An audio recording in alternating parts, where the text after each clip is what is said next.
In a small village nestled in the mountains, there lived a renowned tea master named Haruki.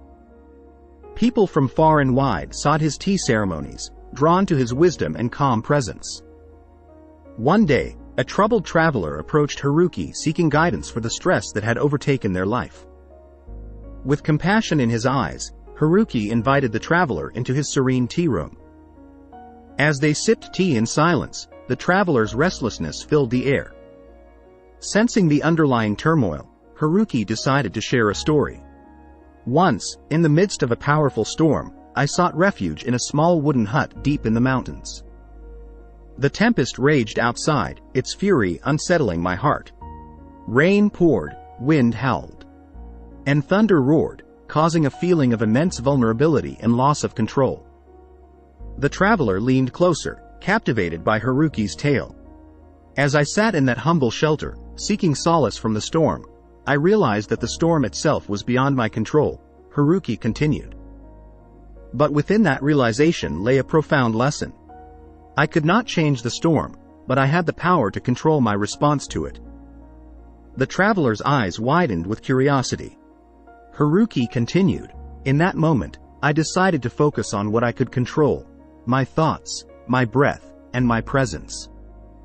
I found a sense of calm amidst the chaos by redirecting my attention inward, grounding myself in the present moment." The traveler pondered Haruki's words, recognizing the connection to their own struggle with loss of control and stress.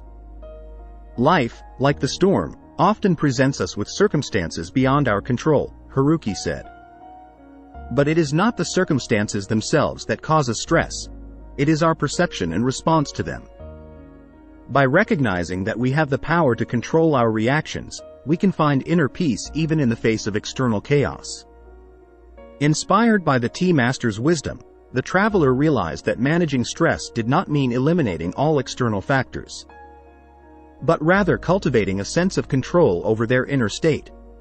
As they left the tea room, the traveler carried with them the realization that the feeling of loss of control was not the cause of stress itself, but rather their resistance to it.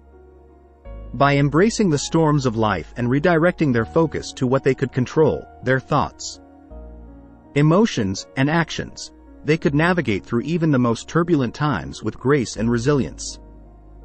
Years later, the traveler returned to the village, transformed by their newfound understanding.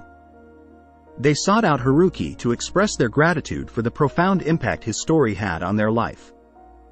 With a smile, they shared how they had learned to release the burden of stress by shifting their focus to what they could control and by cultivating a sense of inner calm amidst life's storms. In sharing this story, Haruki reminded others that the feeling of loss of control is a common cause of stress.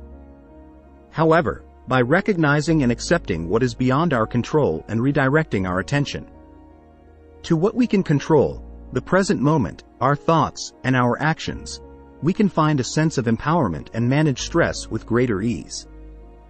Remember, the key to managing stress lies not in attempting to control everything around us, but in recognizing our ability to control our own responses and finding peace within ourselves.